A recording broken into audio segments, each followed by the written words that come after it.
I don't feel comfortable about putting this stuff in the ground. I think we're gonna get some freezing temperatures. She was like, well, whatever you say, whatever's fine.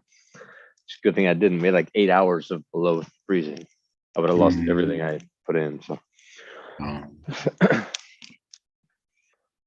but hey, Friday night we stayed down at the Grand Bohemian downtown.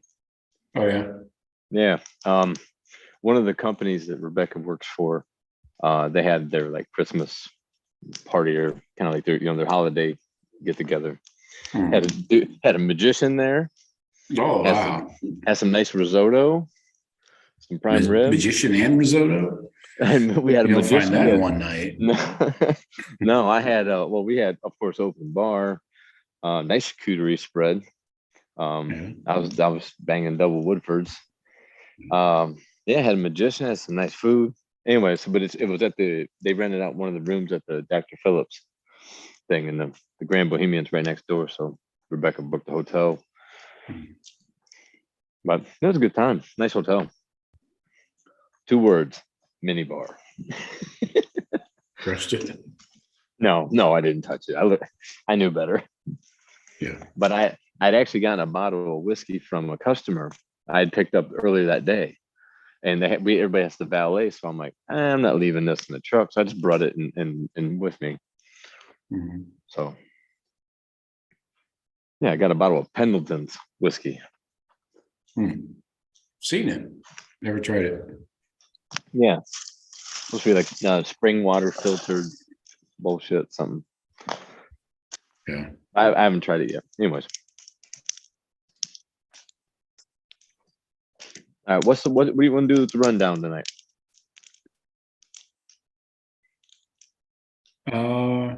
Well, basically the list I sent, but I'm scaring up a tweet here about Harbaugh tweeting about Kirby Smart from 2016. Oh, a couple years prior to facing off with him. Yeah.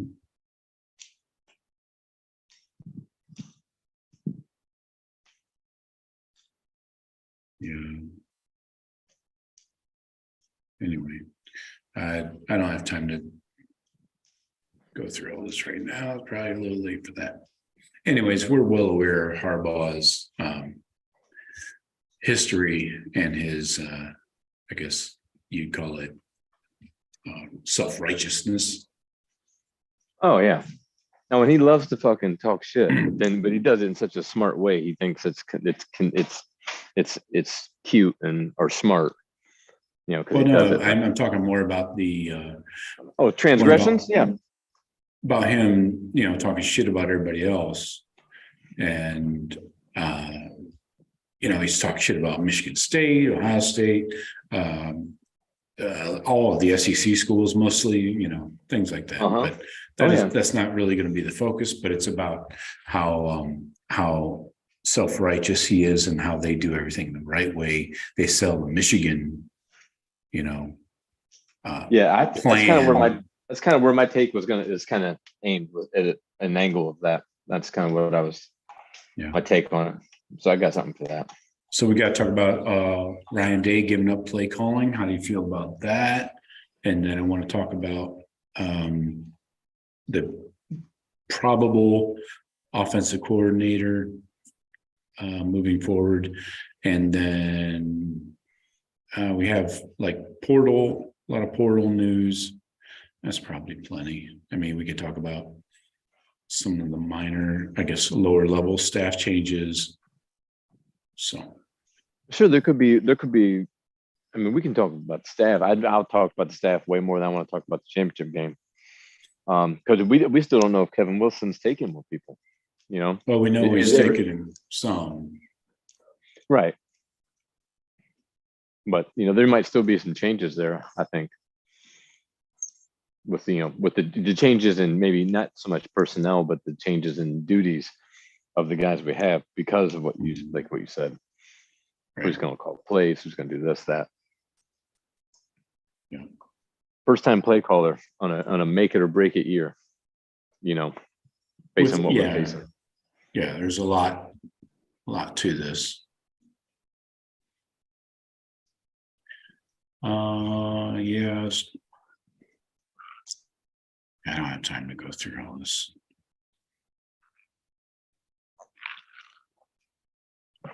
Damn it. I really should have pulled those up sooner. Anyways, nobody's in yet that I could tell, so we'll just kind of ooze our way into it. What's up, everybody? Thank you for joining us for our weekly TBC live. Oh, gotta change some real quick. Thank you for everybody joining us. As always, you can hit us up every Sunday night at 8 p.m. Eastern. We are here. And we are here to talk Buckeye football. That's it. Buckeye football. We will touch on some of the other college football issues. We're definitely going to talk Michigan and Jim Harbaugh, NCAA violations, and big story this week was Ryan Day letting go of play calling duties and potentially changing titles, I guess, basically creating an OC, an offensive coordinator, which is not him, which is, a big change. What else? Jeff, what else did you want to talk about? Oh, definitely want to talk everything Buckeyes, staff changes maybe. Kevin Wilson leaving. What's in the changing of maybe play calling duties? What is that going to do to our offensive staff? And can we bring James Laurinaitis home? I was gonna say I know a guy that probably wouldn't mind coming, but as such a loyal dude as he probably is, he might not want to leave Marcus right now, even if something like that was if something was offered. But obviously it'd be great to have all-time great Buckeyes if they are coaching in the industry. Bring them home if at all, when at all possible. If it's a good fit. I can't imagine somebody like James Laurinaitis not being a good fit on any staff just because of the way he is. Not so much of the ego, maybe as other guys, other superstars. There could be a lot of changes though to the staff in general, with departures or just changing in titles and responsibilities. But all of it could be very important to our success next year. Right. Yeah. So let's start with, as always, we appreciate everybody joining us, and please subscribe to the channel. You get your weekly show that we're doing right now every Sunday night. You get your daily Buckeye Blitz, where I bring you a different topic every day for 5 to 10 minutes. You get your press conferences and player interviews every time those happen. Those are going to be a little quiet for now, but we get those in YouTube and podcast format. So please subscribe. I really appreciate it. And I'm thinking about running a contest. Jeff, what do you think about this idea? Where when we hit 500 subscribers on YouTube, you shave your head? Yeah, no, I don't. They do. No. I will for 500 subscribers. I'll shave my head. All right. I'll come there and do it. But no, I'm thinking maybe like a $50 Amazon gift card. How's that sound for the 500th subscriber? I mean, we're less than 70 away from that, 69 away. Nice. And probably I would say the $50 gift card is a great idea. There's probably not a smarter place to give, to put one for than Amazon, because you don't have to be looking for Buckeye apparel. You can be looking for anything for that $50. Right. So and better than a Publix gift card, right? Yeah, Publix. Yeah, enjoy it, Ohioans. We got Publix. As soon as you get down here on vacation, we got you set up for the weekend. Until that. Then, right? No, it sounds like a great idea, Joe. Yeah, I think I'll we need some incentive tomorrow. All right, great. I think we need some incentive to get to the 500. So that's kind of my goal. I don't know if we Sure. can do it by the end of January, but that's my goal, to really build up the YouTube subscribers. Because why wouldn't you want to look at this beautiful face? Although Jeff's black screen is not as attractive, and few things are. I think we'll start doing that. Maybe we'll roll that out next week. I don't know. Pay attention. The Daily Buckeye Blitz will bring that announcement to you. Any bourbon you want to talk about tonight, Jeff? Oh, just pour me a nice big tall glass of a local. Well, it's Kentucky bourbon, but it's from a local store around here. It's called First Call. Okay. And no, just trying it. It was a little bit cheaper. They said it was one of the best sellers that they've had in the area. So picked up a bottle of that. Pour me a nice tall glass. Put on some rocks. I'm enjoying it. Yeah. First call instead of last call. So this is the drink you should get first. I take it. Yeah, it's got it's like a horse racing thoroughbred on the label. So like maybe first call when it comes like horse racing. Horse racing parlance. Not my bag, baby. All right. So tonight, folks, I think we need to just tee it up. I mean, this one is made for us, right? This Harbaugh and Michigan NCAA violations. This is kind of like just easy money. So let's take the layup while we can, Jeff. What do you think? Okay. Yeah. You don't get too many easier ones than this, right? No. Couldn't happen to a better guy. True. I don't know exactly. I haven't heard. I don't think I've heard an update in probably a day. So I don't know exactly. Joe, you have to bring me up to speed where exactly we might be at. Are we at the point where the NCAA has gave them a notice of allegations and they're waiting for the university to respond still, or has the university responded? That's what I was unaware of so far. I think they're going to take the weekend to think about the response. Take the weekend. No worries. Think about it. Think about it. Mull it over. Get back to us. Right about now, they're getting the Sunday scaries. And you're right. They're like, oh, fuck. It's Sunday night. We've been partying all weekend. Oh, yeah. What are we supposed to do? All those guys, we got to call them. We got to let them shit. We got to let them know something. What do you want to do? Yeah. So yeah, a bunch of PR schlubs are working feverishly at home, skipping their premium cable evenings. And so the people in Michigan now, like you said, the PR staffs and athletic director, president, whoever's on these conference calls are like, okay, what do we got to tell them? How are we going to proceed with this? Do they what are the allegations? Are we fighting this, or do we going to just make up our own punishment for it? I guess I'm guessing that's where like the kind of the discussions are, like, right? Do we just take this, or what do we do? Mm-hmm. In my opinion, I would say another part of the discussion should be, well, so what? So right. what if the NCAA is going to send us we have allegations of wrongdoing? Fuck they gonna do about it? Why don't we just disregard it and just not answer the phone? Because it's worked at other universities. North Carolina, for example, good both example. basketball and in the football area. Miami. Although Miami was hit massively hard by the NCAA back when the NCAA still had teeth.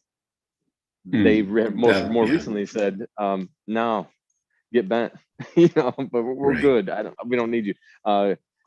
So what I would almost, and maybe that's where Harbaugh's angle is, where he's like, I'm not telling you guys shit.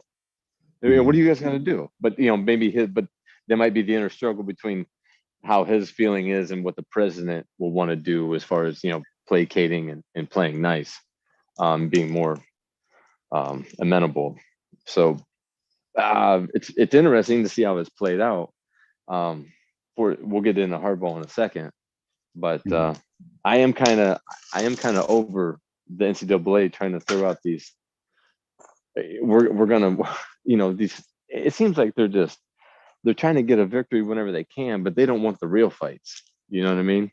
That's the thing is they're focusing, they're looking like, it's like the hand is over here, look at this, but they're ignoring all the just piles of shit to the other direction. Right. So I mean, it's Michigan, so of course I would love to see Michigan get embarrassed by this and whatever, and get sanctions or whatever the fuck. Because I mean, we had to vacate wins for tattoos. So Those of games course didn't I'm rooting. happen. Yeah, of course I'm rooting for Michigan to get hit with something here, but Yeah. I'm not rooting for the NCAA to claim any type of victory, because they fucked this whole thing up. They're the ones that fucked this whole system up. I thought they didn't even have an enforcement arm anymore because they Right, had like how been expensive depleted. is it? Yeah. And this is your first, like, out of the gates coming back online. You guys go after this. And basically, so I got more details on this. So let's talk about it. So Michigan's facing 4 level 2 violations and 1 level 1 violation. Level 1 obviously is the most serious. That is what Jim Trussell was charged with back in 2011, that forced Gene to force Jim's resignation. Right. And so the level 2s are like shit that everybody does, like little things like an analyst, on the staff coaching on the field in spring or whatever. I know. Or I was going to bring that up in a second, but go ahead. Or those recruiting bumps where you just happen to bump into a recruit at a camp when you're not supposed to during a dead period or whatever.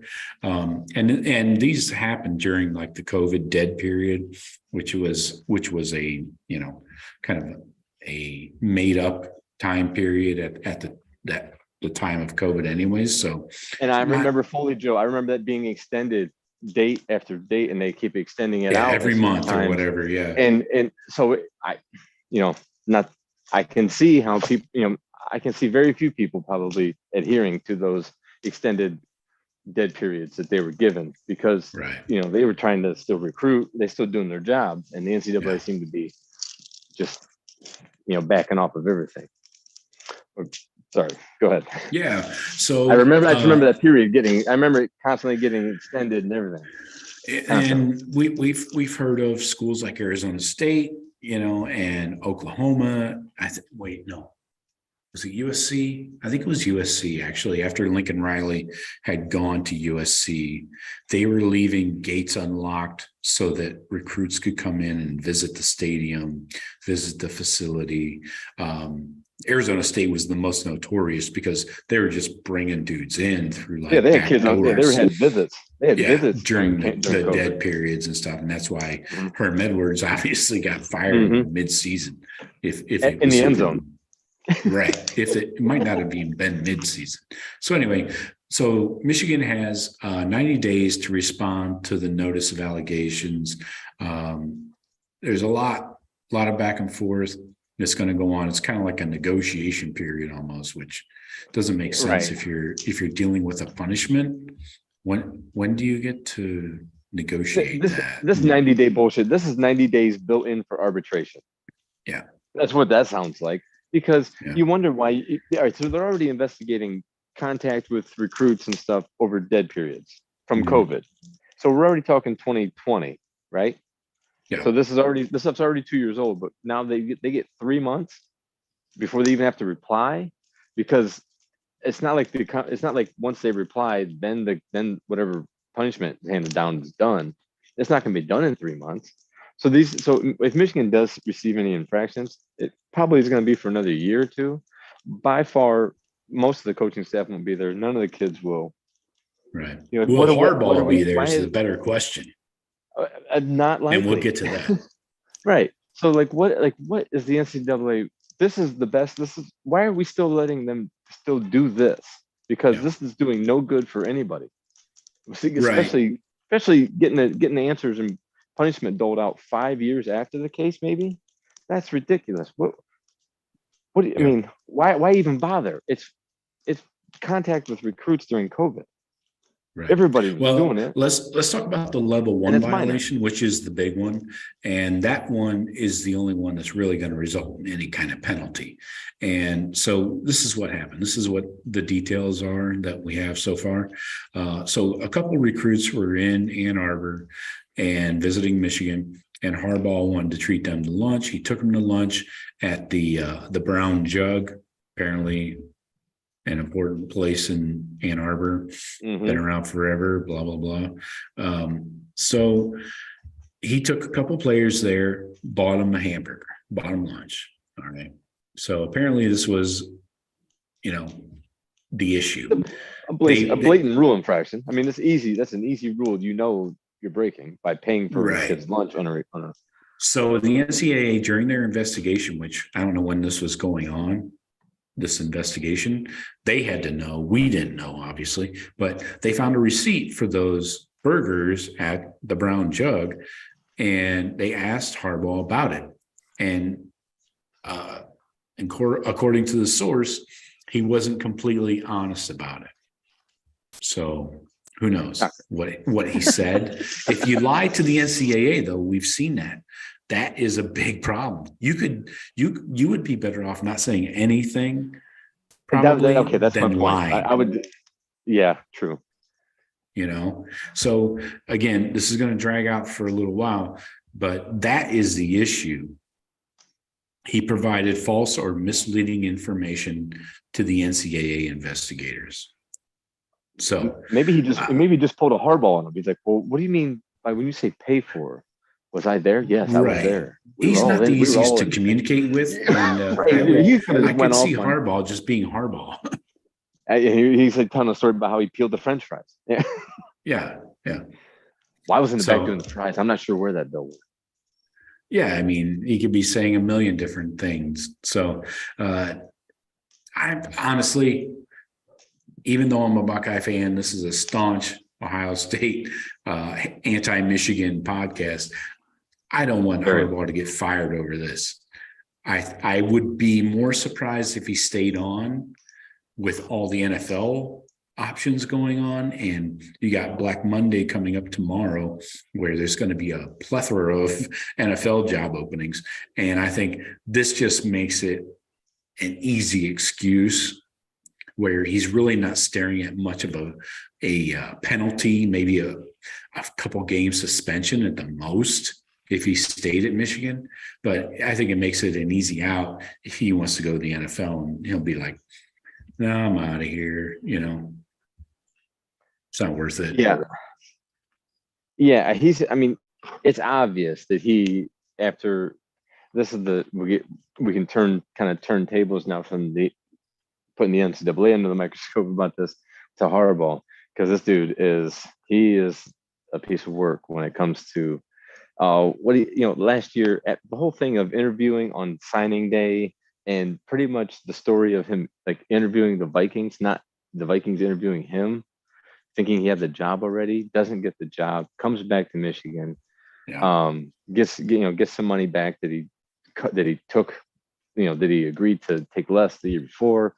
And then he makes a statement about, this is my home. I have no more taste for the NFL. I figured that this is where I want to be. Kind of along those lines. He was saying, I'm rededicated. As long as they'll have me. As long as they'll have me, type shit. Yeah. And then just this year, it didn't take long. It's been going on for a couple of weeks now. The Colts job obviously has opened up, so other positions. There's a story out. He reached out to the Panthers about their opening. Like, he's not even waiting for them to call him. So this guy, the self-righteousness of, and not to get off on the what he's been accused of and what he calls out other schools for doing, which is a great hypocrisy. But yeah, just him. Like, I don't know. You can't. He's going to look for any reason to go anyways, but this is going to be like a gentler exit for him. And then instead of just him running off, because Michigan fans, some will probably still hold on and say, he got railroaded, He was leaving anyways. He was wanting to leave anyways. This is just making it easier on him, not having to answer as many tough questions. Anybody who thought that his statement a year ago after that Vikings interview fell through, who thought that he was locked into this Michigan job, you're not paying attention.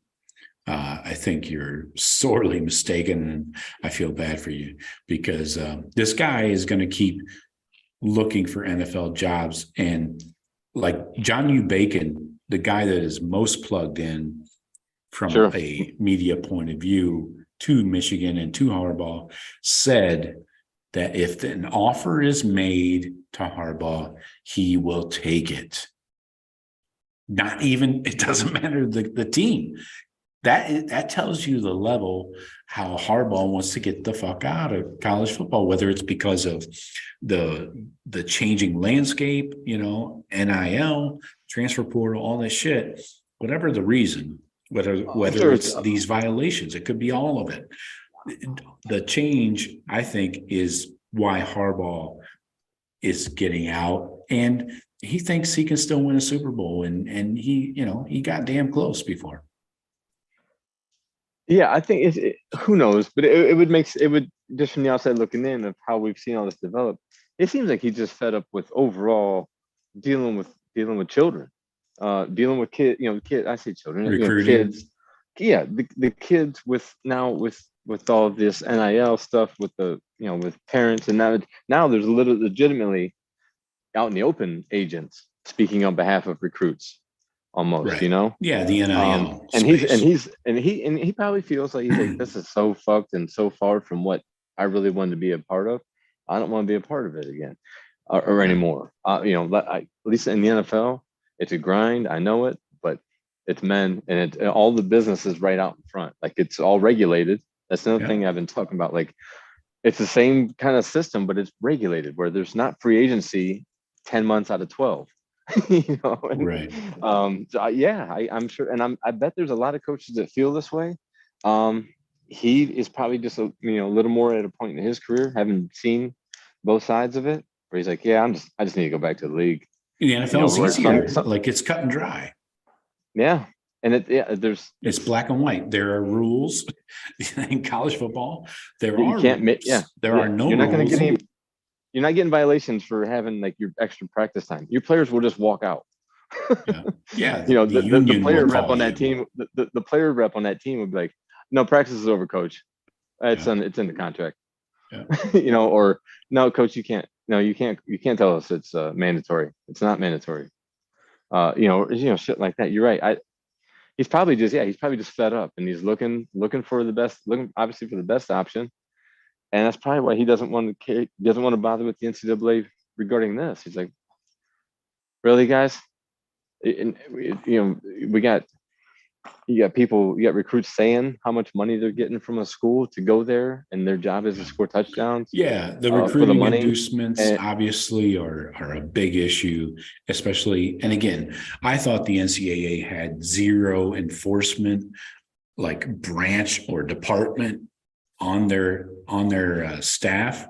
So maybe they've done some hiring in the last few months, but I didn't see it on Indeed or on monster.com. So who knows? ZipRecruiter, fastest way to hire. So we do a quick question, and this is something I posed last week. Bean is right on the point with me in the chat. He says, did Harbaugh plant the story to initiate the investigation as a way out? That was my thinking right off the jump. I agree. Wouldn't surprise me one bit. Yeah. How would they get a result? How would they get, if think about NCAA investigators going into this bar and asking them, hey, you saw coach paying for those kids? What respecting Michigan fans and say, yeah, fuck coach. He paid for all that stuff. He took care of them boys. Ugh. No, they're all any fan's gonna say, nah, or the manager, anybody, nah, everybody will pay for themselves. I can't find the receipts though. They're gonna cover. That's the thing is, Harbaugh had to turn in that receipt to his accounting department to get paid back. That's the stupidity. He kept the receipt. Oh, he did it on purpose. That's the paper trail. He probably had $300 cash in his pocket. You know what I mean? He's a millionaire. He probably had money, or let alone his own debit card, his own credit card. But if he turned it in with paying for 3 meals and Yeah. drinks or whatever. If he turned that into the university, then sure. He's like, all right, this will get me It's out of like here. Michael Scott, turning it into Angela in accounting. This is from Hooters. You can't get reimbursed for this. Do I need to take your company credit card away again? Right. So yeah. That's funny though. I mean, I didn't realize that he had turned it in as like a reimbursement. That's how they found the receipt. The NCAA investigators. They didn't go to them. That's crazy. How would they know he went to any place with anybody, So yeah, dumbass Harbaugh. I don't know. Is he smart like a fox, or stupid like a I don't know, like a Harbaugh? It cracks me up because this guy is so self-righteous. He has been for the last 7 years since he took over that job. He was calling out D'Antonio. He was calling out D'Antonio at Michigan State when he took over, and he was calling out Ryan Day. Oh, the right way. Yeah. He called out anybody who coached in the South, and when they're trying to do those, remember they were trying to do those summer camps down here in like Florida at FIU and some of these Southern schools. And they were trying to do camps and stuff. And he would call out their programs, like saying how shady they were. It is hilarious how self-righteous he is. And then, isn't that the definition of a Michigan man? Yeah, you should know. The definition of a Michigan man. You should know. And I do. Yeah. It's a joke with Harbaugh, the Mazzie Smith, all the shit. Is Michigan might be the dirtiest program in the entire country, which is fine because I don't even think any of it's really a big deal. But for them to act like they're fucking so clean and everyone else is dirty, that's the Michigan man. That's a great point, Sean. Thanks for jumping in and bringing that to my focus, because I wanted to ask you. I'm glad you're here. How is that Mazzie Smith trial pushed back and pushed back and pushed back, kept under the carpet to the national media? Whereas if that happened in Columbus, ESPN would have satellite trucks on every block of campus. Well, who was it a couple years ago? Was it Barrett or somebody Haskins got a DUI and Barrett, boom, JT, immediately and suspended and dealt with immediately internally. And it's just like Harbaugh. It's like, hey, cover it all up. Persecute the 8 guys that are in your tunnel getting into fights because the way you guys have it set up.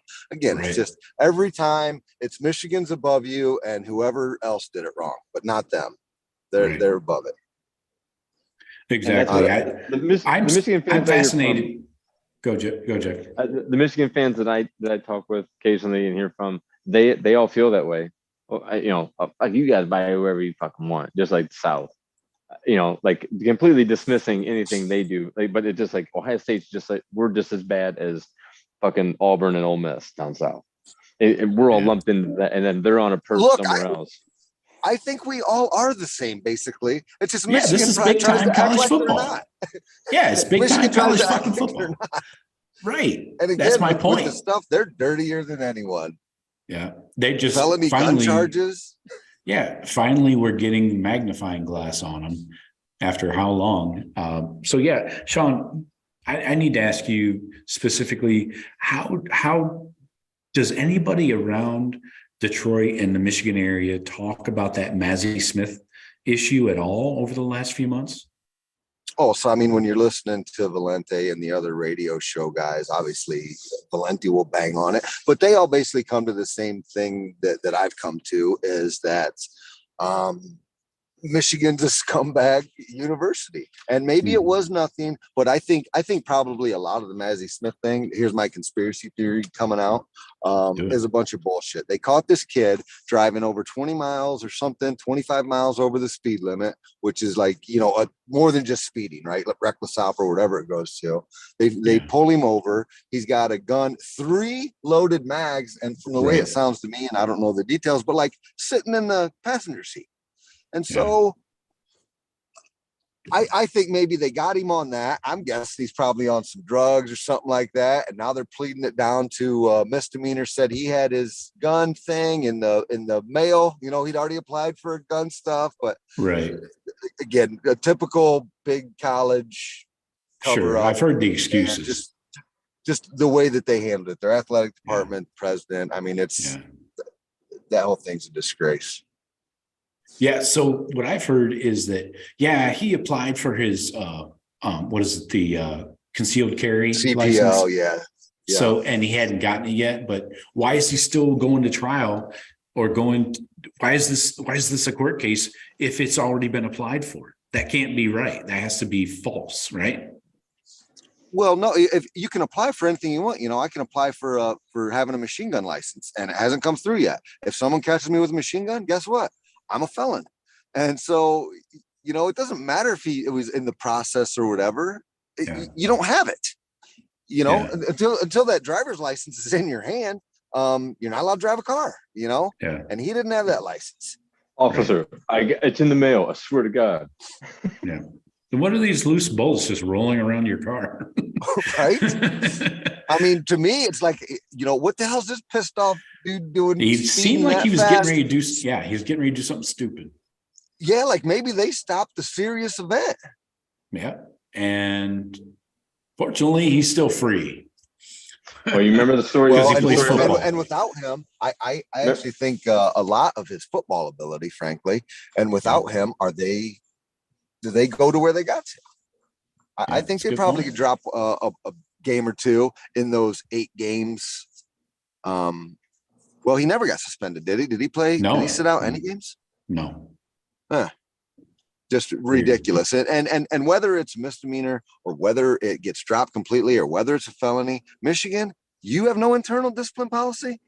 Yeah. Like, that's okay with you. Like, well, hey, if Johnny Law ain't coming down on it, who are we to say? Yeah.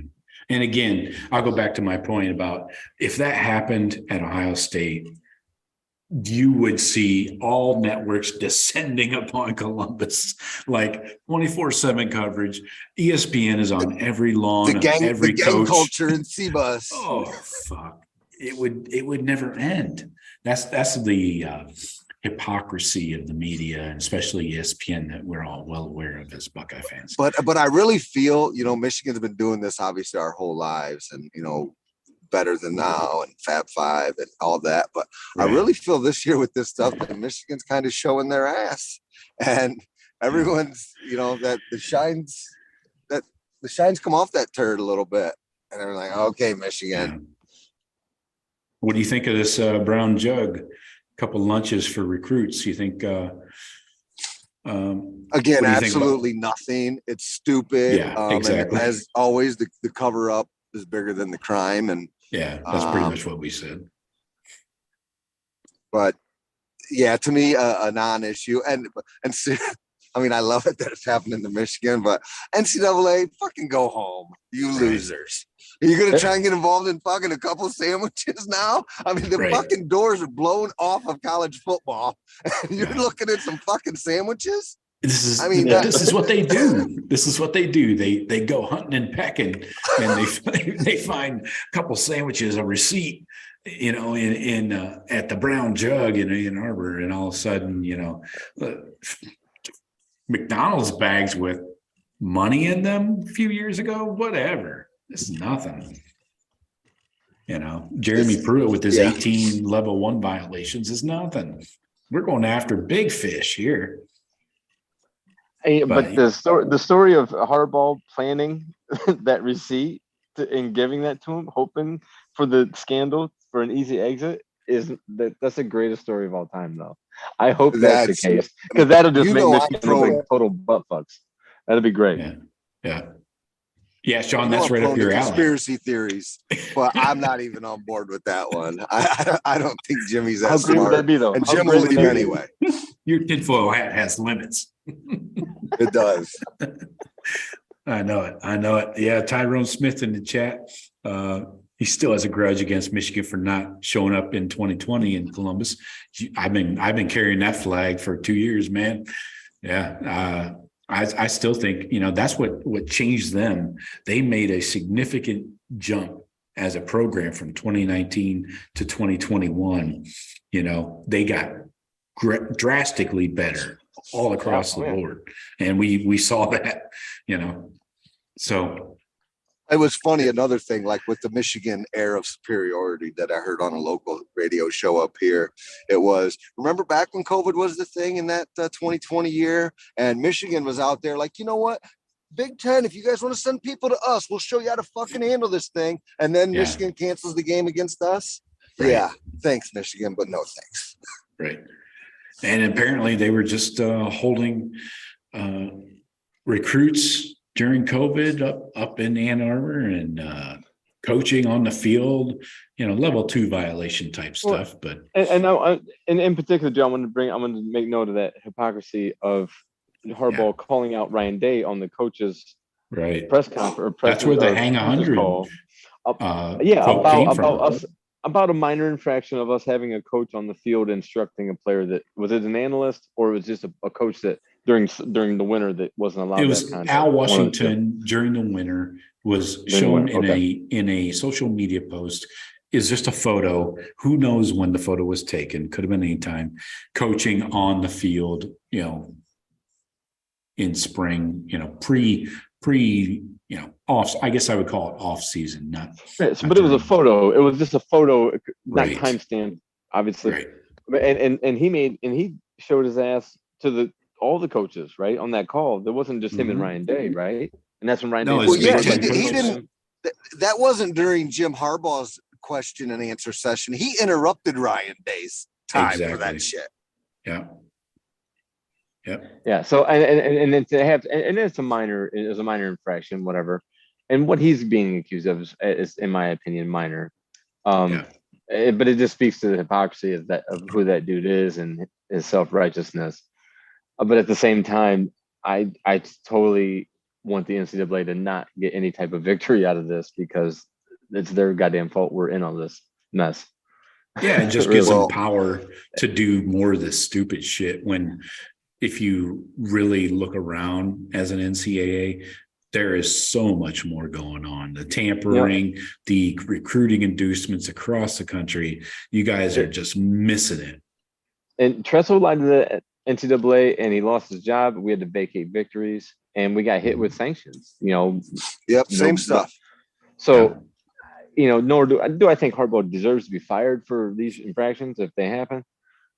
No, but fuck, man, we got hit hard at a time we shouldn't have gotten hit hard. Oh, I hope not. I mean, I don't know where you guys are stand or if you've spoken of this yet before I jumped on, but I don't want Harbaugh to leave. I want Harbaugh to be their coach for the next 20 years. Yeah. How are you going to get revenge if he leaves? So we're with you, Sean. Yeah, we covered this. Like we think it's bullshit of the what they're being accused of, but at the same time, we're calling out Harbaugh for just being a total douche. So yeah, we don't want him fired for this, but there is precedent. There certainly is precedent. Right. And I guess my main stickler that I brought up the other day on the Daily Blitz when this was announced, I think it was Thursday or Friday. And my main issue going forward is how self-righteous he is and how he was calling out every coach across the country every time they were slapped with a violation, no matter how major or minor, not just Ohio State. He went after D'Antonio when D'Antonio was at Michigan State. He went after SEC coaches. He went after Kirby Smart like fucking 7 or 8 years ago. He has been the I'm right. I'm the like he thinks he's Jesus Christ, like that is the moral arbiter message. Yeah, he's been the number one. I'm right. I do everything the right way. Michigan, the program is perfect. We don't do anything wrong. That is my main issue because Jim Harbaugh, this is big time college football and you're in it. This is what it tastes like. Enjoy. Yeah, I mean, Michigan is at the top of the college football. I mean, they're in that group at the top. They've taken over the top of the Big Ten. We have to go get it back. So Yeah, I'm so glad the slings and arrows are coming to Michigan's way now. Um, it's it's always perfect timing too. It's like after you have a good run of success, oh bam, all of a sudden you're getting investigated. It's like, but so when Georgia should be due for the NCAA investigations, what, 2 years, maybe? Mhm. If they want to try to keep pace, but the NCAA is Yeah, it's it's it's not. a, it's a, it's a joke. I mean, we all know it's just it's total bullshit what they're doing. Um, I kind of hope Michigan just ignores them and says, get bent. We're not cooperating. We're gonna keep playing, and you can't keep us from playing for a championship at all. I hope, because I would like to see every big school do that and just pretty much laugh in the face of the NCAA and say, we're going to do what we want to do, because nothing's regulated right now. So why should rules be? Why should the schools rules? The kids have, and the coaches have no markers to work within. Why should the schools? It's going to have to get really bad like that before everybody agrees to fix it. Yeah. Yeah. So, all right. Anything else on this topic? I want to move on and get into more Ohio State topics. No, the only thing I'd say on it, how this concludes well to me, is the NCAA can go fuck off, and Michigan, everyone, no one has that opinion of you anymore. You're as dirty or dirtier than anyone else. So just come to grips with it. Welcome to big time ball, and we'll see you next year. Okay, so I got a yes/no question. There's no hemming and hawing. There's no gray area to this. Yes or no for both of you. Sean, you go first. Harbaugh's coaching in the NFL next year. Yes or no? Yes. Jeff? I think he is. Yes, I think he will. I'm predicting it. Make it three. Make it three yeses. I mean, but if I could see nobody wanting him though, because I can see these teams starting to get to know him and be like, this fucking guy's a little off. Well, he called. Maybe not, Jim. He called the owner of the Panthers unprovoked. Right. So yeah, he's a solicitor. That's an active searcher. Yeah. If he really, I don't know, but there's going to be probably 6-7 options. Exactly. The number of options makes it more likely to me. The more jobs that are open. We know that. I don't know though. I mean, I think when you call up the references on his resume, I mean, who loves that guy that's out there? References. Yeah, his brother John is at the top. Yeah. My brother, my dad, my dad. Tom Crean is on there. Yeah, his brother-in-law. wherever he's coaching basketball now. Jesus. So I'm with you, Joe. I actually think if an opportunity exists, wherever that could be, Indy, Chicago, wherever it is, I think he will go. Does anyone want him? I think if there's an offer, he's gone.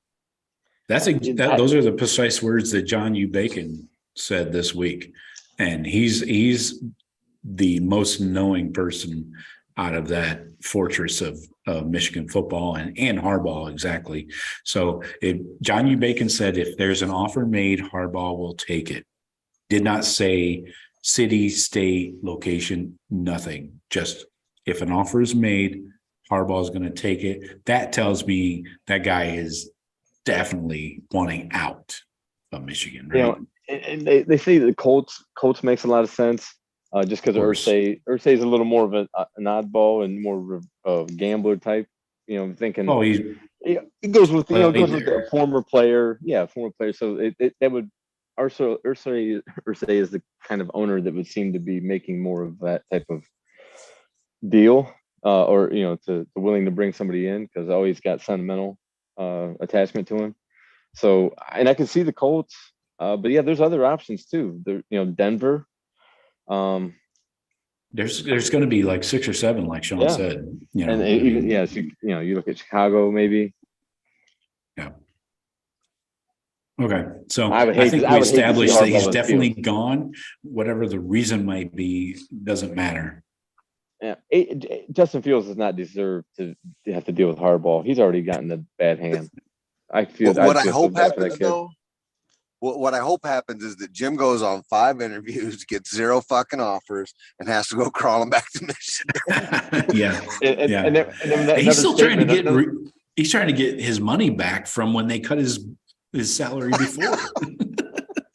Nope. But- Sorry. But the case against Jim Harbaugh leaving though is like he's like beloved over there in Ann Arbor. His dad lives next door, and there's the kids and stuff. Blah blah blah. His dad coached for Bo. All the bullshit. I know. They know all the sayings. Those who stay will be champions. Blah. Blah and this blah. is what Michigan is outside of these allegations. This is what Michigan is experiencing these last 2 years. Is exactly what they all envisioned the utopia of when he was brought in as the conquering son returning to resurrect the program. Like this is the best that they could have asked for, playing in the playoffs. So of course, he could do no wrong there. Even though him and the athletic director don't seem to get along, or the president, it's like that nobody likes him, but they have to. It just makes for a good situation. But even though he keeps trying to like can totally disintegrate this situation year after year. It's great. It's great. I'm glad. Eventually, he will get a job in the NFL. If it's not this year, maybe next year. Obviously, he is still looking, even though he said he was not a year ago. But is he still considered amongst those circles in the NFL as a legitimate candidate? I didn't get a feeling from anything reported last year, even though he was trying hard. But I didn't get anything that anybody was really interested in him. He probably got more people off, like that story about the Vikings. So I mean, we don't know. Yeah, there's going to be a lot of openings, and he's going to keep trying. But is he even thought of in those circles as? We'll go talk to Jim, but he's 9th or 10th on the list. We don't, that we don't know because nobody's really saying either way. But they like to recycle old coaches in that league. It's the old club. So yeah, if you're in the circle, but I could just very easily see him making himself outside the circle. Yeah, maybe he's worked his way. He might not be well liked. He might, the old boys network, but he might not be a cool enough old boy. I don't know. Yeah. All right. So let's move on. We want to talk about Ryan Day giving up play calling because that seems to be happening. It's not written in stone yet. There's no official announcements, but I think, and a lot of people think that this is happening. Kirk Herbstreit casually dropped it on game day, the day of the Peach Bowl, that Ryan Day is going to give up play calling in 2023. He kind of walked it back a little bit. Kirk Herbstreit did. He said, initially he said Ryan Day was doing it. Then he said Ryan Day was thinking about it. So whatever. And Ryan Day wants to become more of a manager as head coach, which I agree with 100%. He does need to be more of a head coach than just head coach of the offense. I never agreed. Go. I agree too. Sorry, Joe.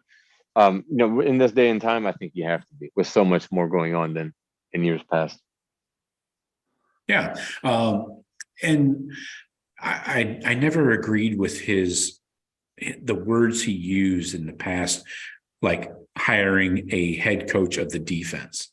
It's like, no, it's a defensive coordinator. You're still the head coach of the team. No, but those weren't to fucking give anybody any more thing other than title and to pay them more. I get the reasoning, Sean. I understand, but that's not Jim Knowles' title, head coach of the defense. That's not his official title. Because you can look up titles of any state employee and see what it technically is. It's not head coach of the defense. So my point is, Ryan Day always looked at himself as head coach of the offense, Jim Knowles head coach of the defense, but that's not what you are, Ryan Day. You are head coach of the team, all units.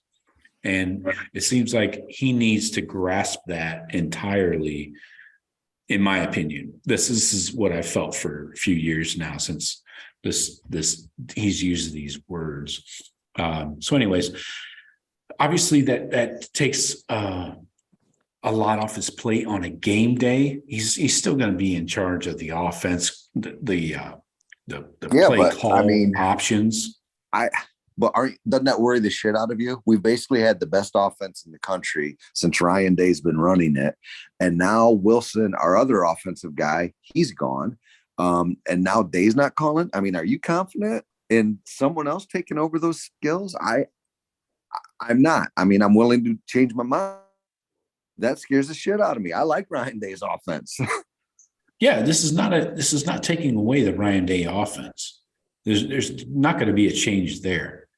So the change will be who's calling the plays. So like if you have 3rd and 4 and you've got like 6 to 10 plays that on your call sheet that you're going to call in these situations, it's about the guy picking one of those and saying, this is what we're going with.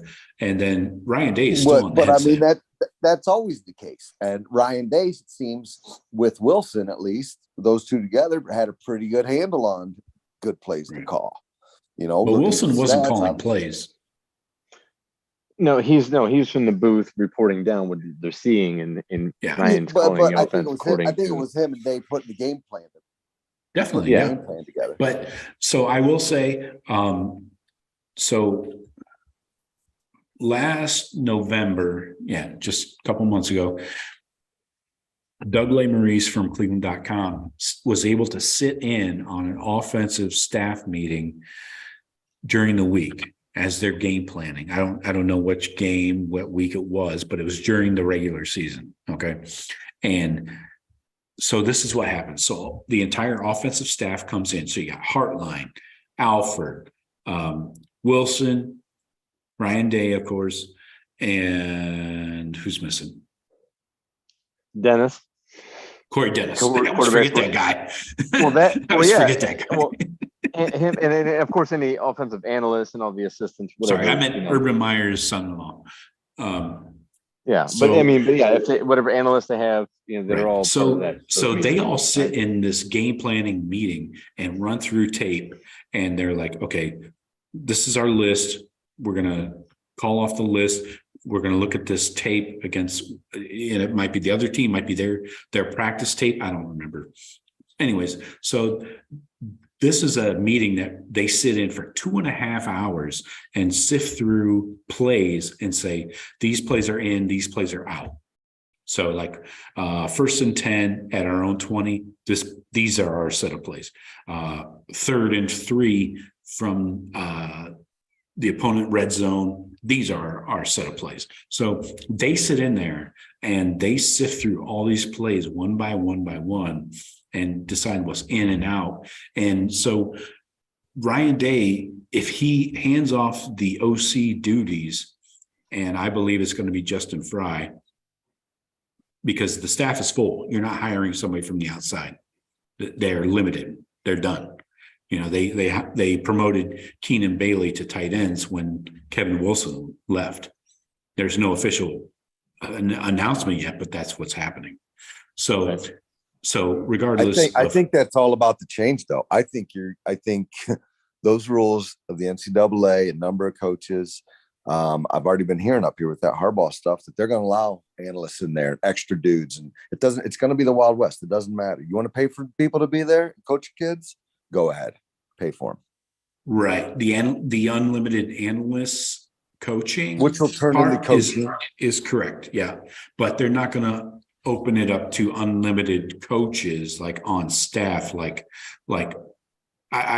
think there's going to be a delineation between analysts and coaches, even though they might be doing the same thing. Regardless, my point is, so Ryan Day does not need to be in this 2.5 hour meeting all the time to decipher or cipher through these 1 million plays and decide on what we're doing on each individual down and distance. So the point is, I think Justin Fry, because he was OC at UCLA, is your next offensive coordinator and play caller. I also think that in-game decisions have been lacking with Ryan Day because he's been calling plays.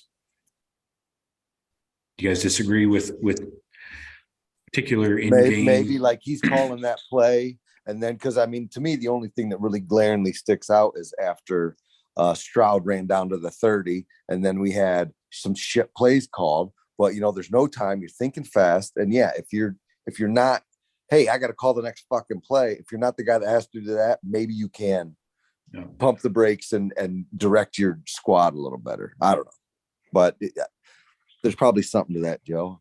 I'd guess. I think game management is super important.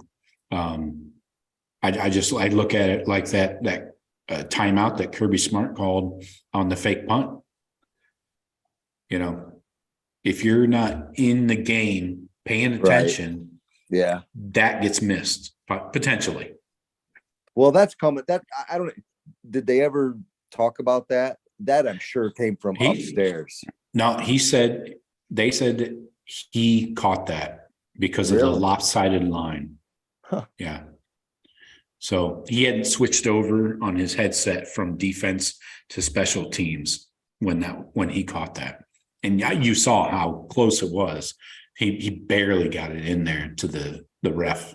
That's what she said. Yeah. Just a tip, just for a minute. So, like I said, I think Justin Fry is the OC and he's the play caller. And I want to see how this works out. As an O-line coach, that might be a difficult kind of position, but he worked with Day at Temple in 2011, and then when Day was OC and wide receiver coach at Boston College, they worked together for 2 years in 2013, 2014. So this seems to be what was talked about when they brought in Justin Fry last year as an online coach. The discussion was when Kevin Wilson eventually moves on and gets his head coaching job that he was waiting for, then Justin Fry will slide into that OC role, and I believe he's also going to call plays. He was OC at UCLA from 2018 to 2021. Chip Kelly did call the plays though during that time. So as long as there's not a big fall off from points per game, basically, and production, then hey, I'm all for it. And it being a new year and all, I mean, we're looking at a whole, obviously we have our top 4 receivers coming back. Just about all of our running backs coming back, but we are putting in a new quarterback with some new offensive tackles. Offensive line is not great in depth right now anyways. So if the offensive line and the new quarterback all kind of struggle next year, points are down, it may not be so much of a bad play calling versus we've had a significant drop off in leadership at the biggest position on the field. So there is that factor as well. But of course, it'll all get compounded with, you got a new guy playing calls, calling plays this year, along with a struggling. Yeah. And the play calling as an O-line coach, I think you have to be on the sidelines, right? All this to keep bubbling up to the surface. What? Not likely, but it's potential. I didn't catch what you said. You dropped out there for a while. Oh, sorry. Just talking about the new struggles. If the new offensive line and new quarterback struggle this year, get a true look at, how well the play calling is versus has it dropped off since Ryan Day. If we had C.J. Stroud and our offensive line coming back and you had a new play caller, you could see year to year, we're right there. But there could be a lot of factors that go into how this play calling success develops. Yeah. And we're limited. I mean, I hear a lot of people clamoring for Hartline to be OC. He's never done that. He's never been anything but a wide receiver coach. He's only been that for like 4 years. Well, no, he's passing game coordinator as well. One of those titles. Thanks, Sean. but yeah, maybe what we out of these meetings, if Ryan Day does give up, and obviously the play calling duties will be determined when he announces the offensive coordinator, right? And he'll just announce all that at once, and here's the offensive coordinator. He's going to be taking care of play calling, blah blah blah, or whatever. Keenan Bailey is new tight ends coach. Blah, blah, sure. blah. And once all that gets announced, he's still going to be very focused in on the offense, but maybe it's going to allow for Hartline and Dennis and Alfred to all have more of a voice in that room with Fry, which we don't know. Corey Dennis, Jesus, which we don't know whether it will be a good or a bad thing. But it is going to allow for those guys without Kevin Wilson's voice there. It's going to be allowed. They're going to allow to be heard more probably. We don't know if that's going to be good or bad, but it's going to be different. So it's going to be, a lot of internal changes as well as what we see on the field next year. From a first year starting quarterback that's kind of unproven. Of course. So, yeah, I don't feel that Hartline has any of the qualifications. He's a top-notch recruiter. I'm not taking that away from him, and we've established that he can develop receivers. But supposedly he had interviewed for the Kentucky offensive coordinator job a couple of years ago. Then he interviewed this offseason for the Cincinnati job, head coach job. And even though with none of these qualifications, he was in 2017 QC quality control guy. 2018 took over as an interim coach for the wide receivers. 2019 got that job full time. I don't see how. And Tony Alford's not going anywhere. He would take a head coaching job before a OC job, in my opinion. I'll disagree with you on Hartline here, though. Look, he has been considered for head coaching jobs, for SEC OC jobs. The next job that Brian Hartline gets will be one of those positions, either an OC or a head coach at the next place. So I don't know. He basically came through Ohio State a couple times now, and his last stint was with Meyer and Ryan Day. So this guy's got, you see the coaching tree of these guys like Urban Meyer and things like that. And I think a guy like Brian Hartline absorbs a lot of that. And I think he's a type A type of dude. And I think when he does do it, there may be some bumps in the road, but I think he'll be good at it if he does. I just hope he doesn't. I think he could go down as being the best wide receiver, be that Larry Johnson, do your 20-year stint at Ohio State and be legend and whatever. But hey, do what you got. Well, you're already rich. Right. Yeah. We don't want to say this about Hartline. Obviously, I don't think, Joe, I'm in agreement with you when you lay out like his resume and experience-wise where you think, that play calling duty should go to Justin Fry, who, while intents purposes, was kind of discussed about having this position when it became available anyways. So there probably shouldn't, hopefully it's not ruffling feathers in that staff room with Alfred or Hartline. If Fry is getting moved up when they have more years with the program. But I mean, Hartline, he may not be ready yet, but I don't want to lose him. And I think he's going to end up getting promoted sooner than maybe they feel he might be ready to be promoted in order to keep him. So he might be your setup. And I think that's the big catch. Like, we don't want Hartline to leave somewhere to go be OC where he's in line to then be their head coach. We don't, even though 5 years from now, things could look a lot different in our program. So you got to do what you can to try to keep him as long as he's wanting to be there. But his why is wanting to be a higher level coach, offensive coordinator, head coach. He's been interviewing for those jobs. So that tells you he's willing to go leave for those. I just, he's also gaining the experience. Being selfish because of how vital he is to us and him being a Buckeye. Keep a Buckeyes here if at all possible, but it might not be possible because he's going to get promoted sooner than I think Ohio State wants to promote him. Well, I mean, and maybe it's the long-term play though. Like, okay, so we're bringing in Fry, right? I hope there is. I hope it is a long-term play. I hope they've had discussions with him about long-term stuff already. And basically, Ohio State, if you're going to be the offensive coordinator at Ohio State, that's going to be, if you're any good at it, a 2 to 3 year job. Then you're going to go get your own gig, or you're going to get fired if you're bad at it.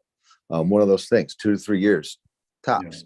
Yeah. And maybe, another 2-3 years, and Brian Hartline's, more involved with it and more of that. And then maybe he is ready. And maybe that's the long-term setup. Yeah. Yeah. They just gave him that promotion to passing game coordinator last year to kind of keep him happy and get him a raise and stuff. Well, is that keeping him happy? We don't know. I mean, we would think it is. He got the raise. He got the bump in title, got a raise. Nice raise for his position. He's highly paid for his position level coach. Well, eventually he's going to top out. But we don't know, is he happy though? We don't know if he's still kind of, maybe he feels he's in such a way. Sweet spot though, dude. If he goes to be a head coach at wherever, he's beloved here. He's going to get slapped in the face with reality if he goes. Oh man, else. Big time. He's beloved. He knows that too. He knows that he knows he has access to talent here that he would not have if he was the offensive coordinator at Kentucky trying to get into kids' doors. Trying to knock on, trying to talk to parents and stuff in living rooms. Being the OC at Kentucky versus the pass game coordinator at Ohio State. Yeah, he's fully aware of that. But does he just want to have those titles to have more of that control? And if it's just a matter of control and not so much the title, well, how much more is he going to be involved in the game planning? And maybe he doesn't have the title of OC, but maybe he does a lot of the game planning, building of the game plan during the week. Maybe that's what maybe he's just looking for that. And we don't know because we don't get these, off-season interviews with coaches to tell us how they really feel. I just hope we can keep him. I hope we can keep him happy, and I hope he wants to stay here. But I'm afraid somebody's going to end up offering him a job that he can't pass up. Somebody down south or Ole Miss or somebody says, OC, we're going to pay you $2 million a year. And he's going to go if we don't have an answer for that. And it sounds like the way it's currently going, we won't have an answer for that for the next couple of years. To answer to an offer like that. So I hope we can keep him. I really do. He belongs here with us. Yeah. So that's the way I see things going, and it's just a matter of time before official announcements are made. So other staff changes. We're losing 2 strength coaches. Nico Palizzetti and Quinn Barnum have been with the program for quite a while under Coach Mick. So those guys are taking up their own programs. Coy McFarland, this one is interesting to me, and I'll tell you why. So Coy McFarland came over from Oklahoma State with Jim Knowles. He was Jim Knowles' right-hand man for linebackers. He's his linebacker grad assistant. So now Coy McFarland is going back to Oklahoma, to Tulsa with Kevin Wilson. So that leaves open a linebacker GA position, and that tees me up for one of the things I've been meaning to say for a year. Bring 33 home. Bring James Laurinaitis back home. He belongs in Columbus, not in South Bend. What he does. That would be. He did his 1 year sabbatical, his 1 year of tour of duty elsewhere, and got a taste of it. Got a taste of being what he would be here at a major university. So he got a year's exact same position. It'd be a lateral move. So I know it's good and bad, but at least it's home. But I don't call it lateral. Okay. I think it would have to mean more to him than just a lateral move. I think the way his love for Columbus and the love that Columbus has for him, I think it would definitely trump being. You're right, Joe. In title and position wise, career wise, it's a lateral. But I think But like we Right. said, like I just said to you earlier, Not working with his best friend though. would he leave his best friend? I mean, he's a Yeah. loyal dude, right? I mean, that's why people Right. love James. Would he leave him already? Would would his best friends Marcus say, I get it, James. Yeah, I know you. This is what you were wanting all along. You didn't get it offered, so that's why I offered you. But I understand you want to go home. But or does he? Is he a little butthurt about that? About not, getting a chance to be on our staff? Maybe there was inquiries and then they weren't answered or whatever. So maybe does he have a little something against the current decision makers there and wants to stay with Notre Dame, where he's maybe feels more loved, and maybe he's gaining position wise there. Maybe Mm-hmm. But it would be love. It would be a great story. I would love to see Laurinaitis back with us. I mean, he played with Heartline. They know each other very well. And keeping Buckeye greats in the program, if there can be great coaches, because they're great dudes. It seems like only a smart thing to do. Sean, don't you think we need a silver bullet teaching silver bullet football? I'd take him, but if you're, and I don't know his personal relationship with Marcus, but you're saying they're best friends? They were in each other's wedding, and they were roommates. And they were roommates through college. They were in each other's weddings. Yeah, the way James talked about him on the radio, the way James would talk about Marcus, that's like his dude. Like that's his man. So I would think that he would do that for a lateral move then, professionally. If that's like his guy. I mean, what if it was something up in a D coordinator job, which he's not ready for?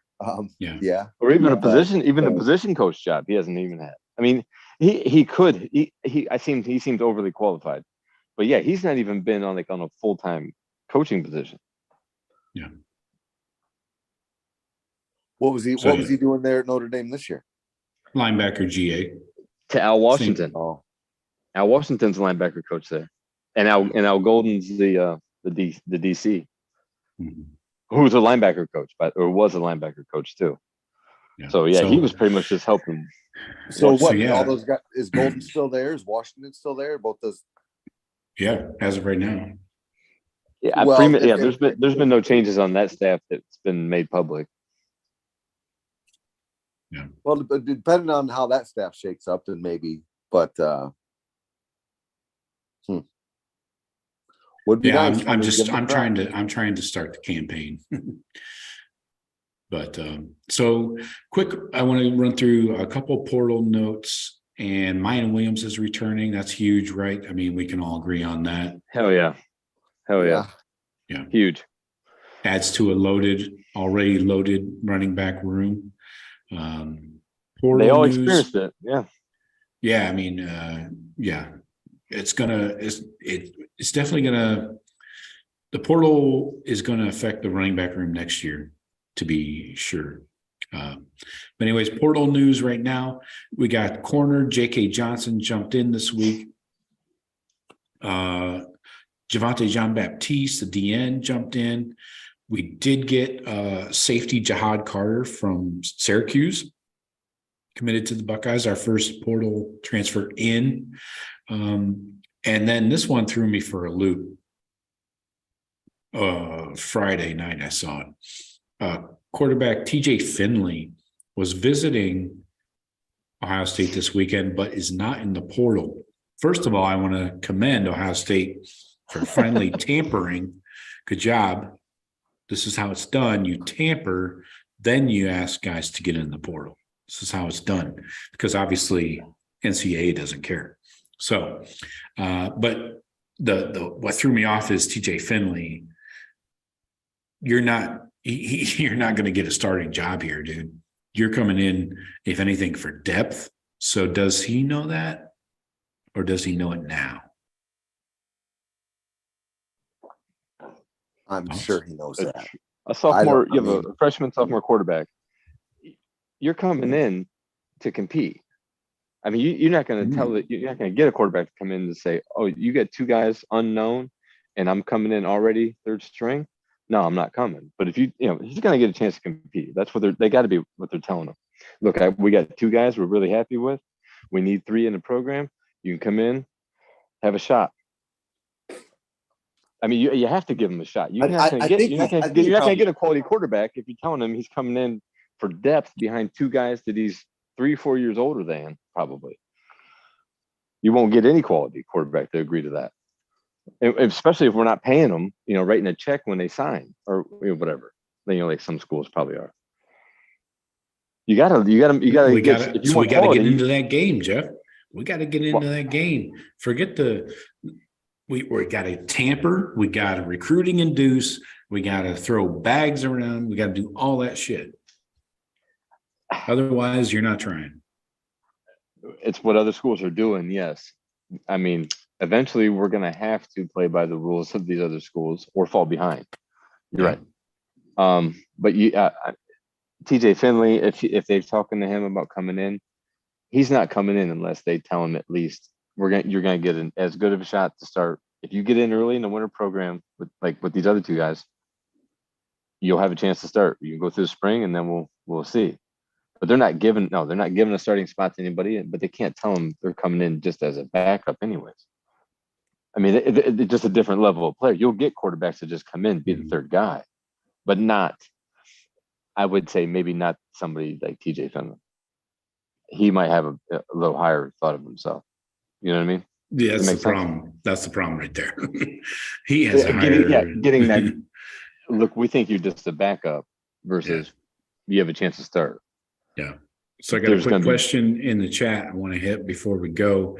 We're going to get out the door on this one probably. Tyrone Smith, my guy, appreciate you sticking with us. Will Hayden or Pryor transfer with Williams coming back?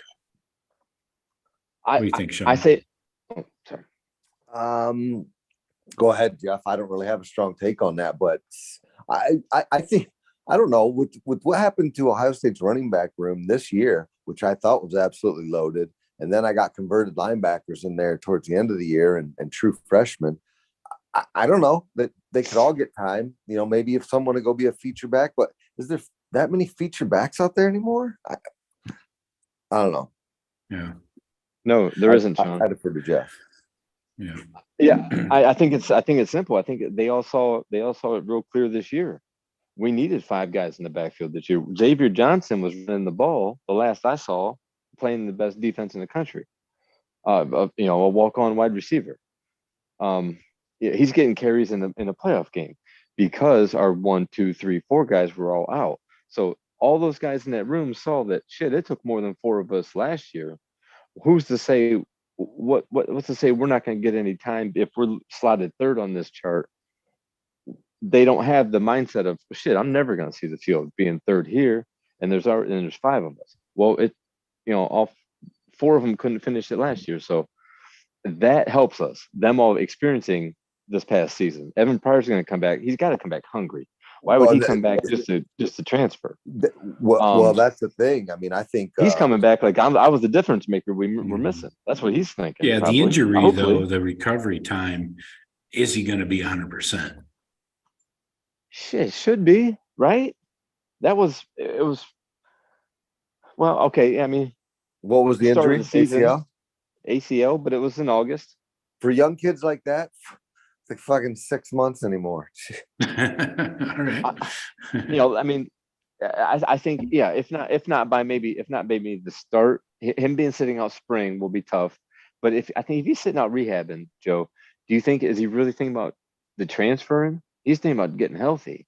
Yeah, I think once he's healthy and realizes he's healthy and can run, and then he can factor in. Yeah. Then he's you find your spot in the depth chart.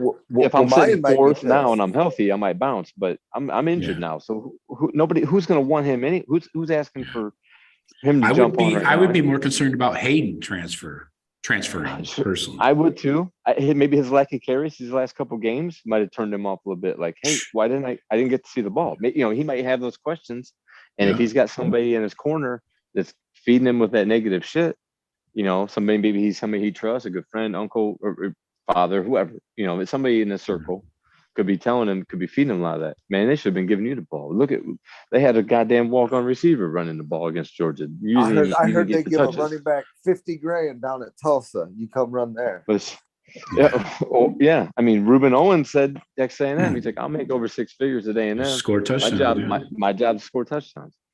Laying it out there. So obviously, you're right. I would feel more worried about Hayden, but at the same time, Hayden, as a true freshman, didn't think he was going to see the field at all, and he was the workhorse in a couple games. Right. Yeah, he went in there as a freshman, knowing he wasn't going to see the field. Right, because he was fourth. He was fourth on depth chart. So clearly fourth. I want to give you a little background on Aaron Hayden, Dallin's dad. He tweeted this out just for Saturday morning. Recruits/transfers. I'm sure NIL is important, but team culture, coaches' ability to develop you, and wait staff are just as, or maybe more important if you're chasing the real dream of being a pro, which he was. Yeah. All right, then. That's solid, I would say. I don't think he's transferring now. Yeah. What? No, you wouldn't think so. You hear that from a father, and it's like, okay, well, the father's saying that's the reason we went to Ohio. We didn't come to Ohio State for a bag. We came to Ohio State for a reason. We're staying at Ohio State for the same goddamn reason. Yeah. Quick NFL note. I'm not the NFL correspondent on this show. We all know Jeff is, but quick NFL note. Albert Breer just tweeted out Saints wide receiver Chris Olave and Jets wide receiver Garrett Wilson just became the first pair of receivers from the same school to top 1,000 yards as rookies in NFL history. Booyah. Yeah. And you know what? And because Jamar Chase was a year younger, him and Justin Jefferson didn't get to do it in the NFL. They were a year apart. But that's awesome. Heartline. Albert Breer is a good Buckeye to tweet that out. That's awesome. Right. Heartline just hung that in the Woody above the office. Yeah. Oh yeah. There'll be an official tweet. Yeah, he just tacked it to his contract too. Pantone already retweeted a couple of things, I'm sure. Yeah, Tyrone has one more question before we get out. Who do you guys have, Georgia or TCU in the game? I hope the fucking city explodes that night. I'm sorry. Spread is 13.5 right now. Money line, which I am looking strongly at, TCU plus 370. I think I might take the points. So I might go ahead and lock that in right now. 13.5 is a nice number. If I can tease that up to 14, that would be ideal. What do you guys have, Sean? I want TCU to win so bad. Of course. I think Georgia's going to stomp them. I think Georgia covers, actually. So Georgia won't make all the dumbass mistakes that Michigan did, and I think Georgia pounds them. Okay. If you listen to some ESPN guys, Georgia better hope they don't make as many horrible mistakes that they made against Ohio State to only have Ohio State in that game. I heard a couple of people. Oh, I know Trevor Maddich won, but he laid out why Georgia, like Georgia, the game wouldn't even have been thought of if Georgia wouldn't have given up so much and played so poorly. Yeah. He laid out all kinds of examples of that. But Joe, honestly, I don't care about this game. I hope TCU does win just so they can all fuck off down south here. I'll find out tomorrow or Monday morning on 971 who won. I will not pay no 1 minute attention to this game. I do not care. Me neither.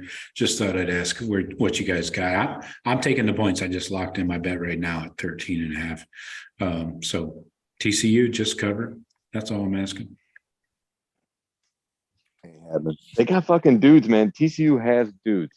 That's right. They can score points, and that's what we did.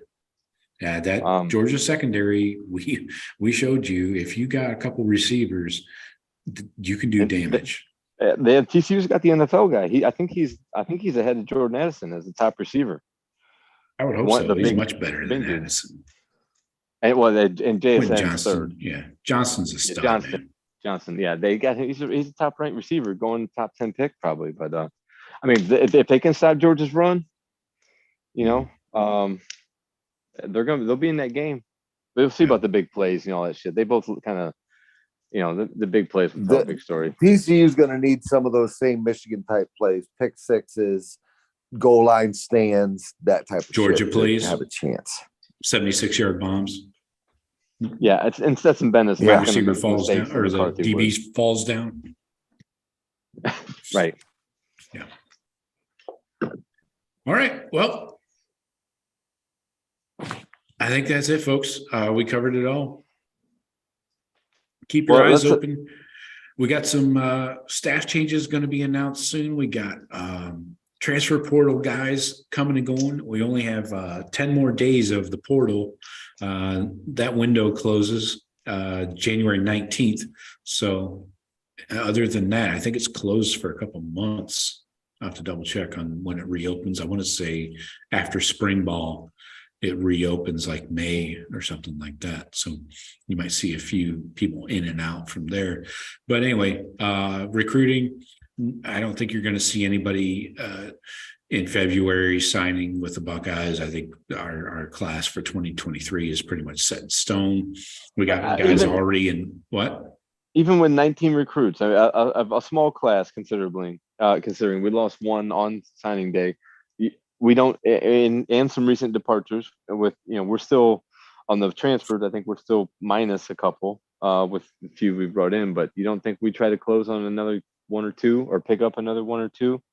It would be shocking. No, it seems like a light class we're having more departures than we're bringing in, and we had a light class. That's why I'm bringing it up, that we don't maybe try to get some more depth. I think we probably get more active in the portal versus recruiting in this 23 class. And maybe I think we need to. I would like to see what our running scholarship ticker is. Where are we at in relation to 85?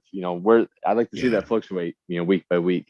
Where are we at, and it kind of gives us more idea how much they are going to be looking. If we're at 82, well, that we're still going to be shopping for transfer guys, but. But what we think of the running 85 is very different from what the staff thinks of the running 85. It's going to look very different. We're not in on those conversations that the position coaches are having with those guys like J.K. Johnson or whoever. So we're losing those DBs though. We're losing a lot of DB depth. Yeah. So it needs to be addressed. It's been an issue for a couple of years now. We're losing just as many as we're bringing in. So, So let's stay focused on the portal. I think from a roster management point of view, we're going hard after corners, hard after tackles. So I'll keep you posted. Stay locked into the podcast, the YouTube channel, the Daily Blitz. I will be bringing you any updates we have. We do our weekly Monday recruiting show, but in between there, if something happens in the portal, I will let you know. Jeff and Sean, appreciate you as always. And folks, please share this show with somebody, please.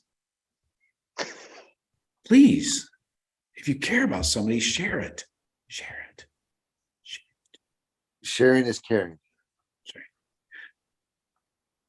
Sean, you missed it earlier. We talked about doing a Amazon gift card giveaway to get our subscriptions up to 500 by the end of the month. And we're going to be announcing that soon. What do you think of that? But if it doesn't get to 500, there's no giveaway? Exactly.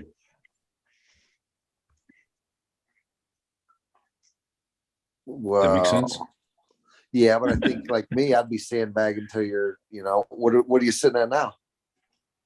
431. 431. So you need 69. That's hilarious. You got it. You fucking got it, Jeff.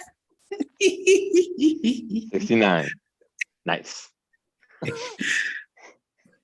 Anyway, all right, folks, appreciate you all joining us. Thank you, Jeff and Sean, and we will talk to you next week. All right, man. Yeah, bro. Go Bucks.